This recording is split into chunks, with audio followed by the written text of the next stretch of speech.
আপনি কি জানেন, কোরআনে শুধু ভালো মানুষের নামই নয়, এমন কিছু মানুষের নামও আছে যাদের কাজ এতটাই ঘৃণিত ছিল যে তাদের নাম ইতিহাসে অভিশপ্ত হয়ে গেছে।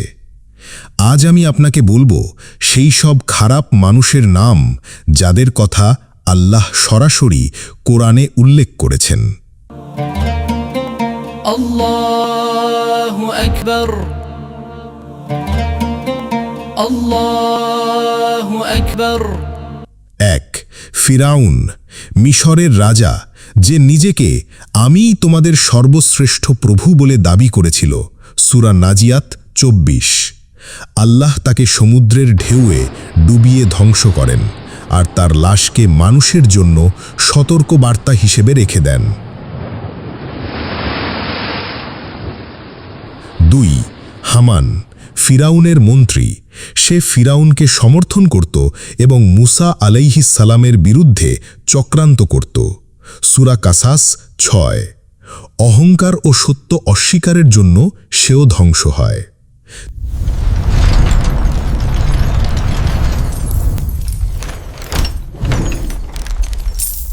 ৩.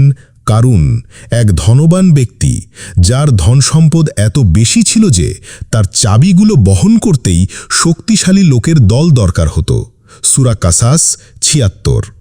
কিন্তু সে আল্লাহর নেয়ামতের বদলে অহংকার করেছিল।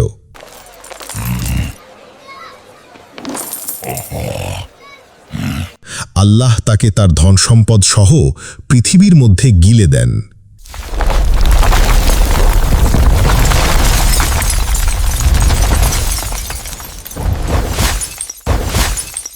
৪. আবু লাহাব, নবী সাল্লাল্লাহু আলাইহি ওয়াসাল্লামের চাচা কিন্তু ইসলাম বিদ্বেষী। সূরা আল মাসাদ। আল্লাহ তার হাত ভেঙে যাওয়ার অর্থে অভিশাপ দিয়েছেন এবং জান্নাতের বদলে জাহান্নামের শাস্তি নির্ধারণ করেছেন। ৫. সামুদ জাতির নেতা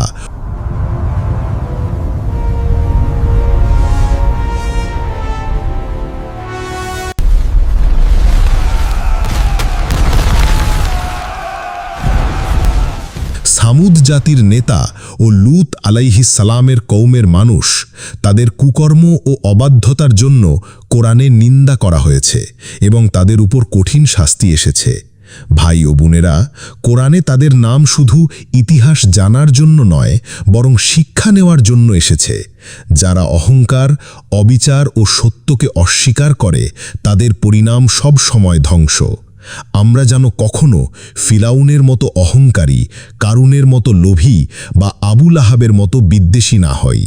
আল্লাহ আমাদের অন্তরকে পবিত্র করুন আর আমাদের নাম যেন কিয়ামতের দিন সম্মানের সাথে উচ্চারিত হয়। ফলো, লাইক, কমেন্ট করুন যেন এমন আরও কন্টেন্ট আপনার কাছে পৌঁছে যায়। ইসলাম প্রচারে আপনার একটি শেয়ারই হতে পারে কারো হেদায়েতের দরজা।